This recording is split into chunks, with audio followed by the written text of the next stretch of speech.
કુદરતે ફરી એકવાર પોતાનું રૌદ્ર સ્વરૂપ દેખાડ્યું છે, પરંતુ આ વખતે જે બન્યું છે તે જોઈને હવામાન વૈજ્ઞાનિકો પણ ચોંકી ઉઠ્યા છે. તમિલનાડુના થુથુકુડીમાં ઇતિહાસનું સૌથી ભયાનક વાવાઝોડું એટલે કે ટોર્નેડો ત્રાટક્યું છે. તમે બરાબર સાંભળ્યું, જે ટોર્નેડો આપણે અમેરિકામાં જોતા હતા તે હવે ભારતમાં તબાહી મચાવી રહ્યું છે.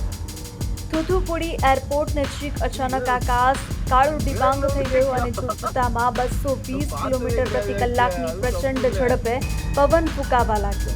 આકાશમાંથી જમીનને અડતો આ મોટો વંટોળ જે પણ રસ્તામાં આવ્યો તેને બરબાદ કરતો ગયો. રસ્તા પરથી પસાર થતા વાહન ચાલકો આ દ્રશ્ય જોઈને ફફડી ઉઠ્યા હતા. આ કોઈ સામાન્ય વાવાઝોડું ન હતું, આ કુદરતનો પ્રકોપ હતો જેણે આખા વિસ્તારમાં હાહાકાર મચાવી દીધું છે. ટોર્નેડોની તાકાત એટલી વધારે હતી કે મોટા મોટા કોમર્શિયલ બિલ્ડિંગો અને ટોલ પ્લાઝા પર લગાવેલા લોખંડના મજબૂત પતરા કાગળની જેમ હવામાં ઉડી ગયા.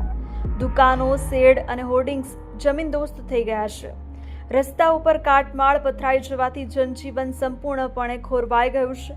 ભારે નુકસાનના પગલે તાત્કાલિક ધોરણે જેસીબી મશીનો અને ઇમરજન્સી ટીમોને કાટમાળ હટાવવા માટે રવાના કરવામાં આવ્યા છે. આ વાવાઝોડાએ વૃક્ષોને પણ છોડ્યા નથી. વર્ષો જૂના મોટા વૃક્ષો જડમૂળથી ઉખડીને રસ્તા પર અને મકાનો પર પડ્યા છે.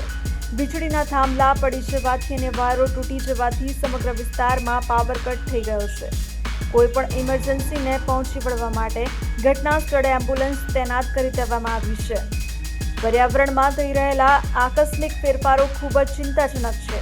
ભારતમાં આવા ટોર્નેડો આવવા એ ગ્લોબલ વોર્મિંગ અને ક્લાઇમેટ ચેન્જનો મોટો સંકેત છે.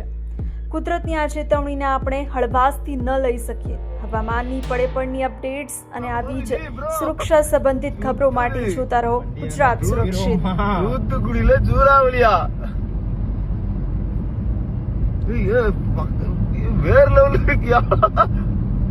பார்த்ததே கிடையாது அங்க, அதுவும் நம்ம ஊர்ல.